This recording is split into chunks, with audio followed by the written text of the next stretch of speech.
রামু দৌড়ে আসছে। এই রাজু, চলো ধান খেতে যাই, দেখি আজ হরি কাকা কি করছে। চল ঘুরে আসি, তবে আবার দুষ্টুমি করবি না যেন।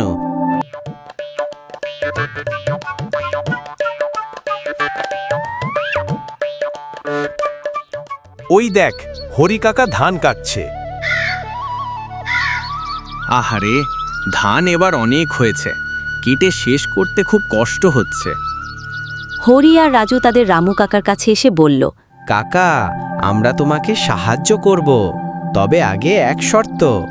তোরা সাহায্য করবি? আচ্ছা, বল তবে তোরা কি শর্ত?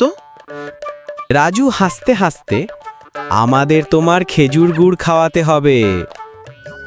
আরে আরে, তোমরা আবার ধান খেতে খেজুর গুড় খাবার কথা ভাবছো?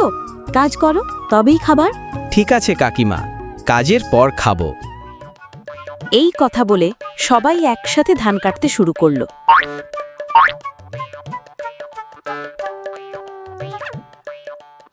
ধান কাটার পর সবাই গাছতলায় বসেছিল।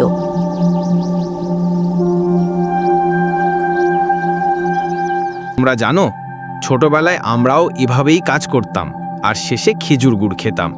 তখন রাজু হাসতে হাসতে বলল, তাহলে আজও সেই নিয়ম চলুক। এই কথা শুনে সবাই হেসে উঠল আর সবাই মিলে হাসতে হাসতে গুড় খাচ্ছিল। আসল আনন্দ তো একসাথে কাজ করার মধ্যেই আছে।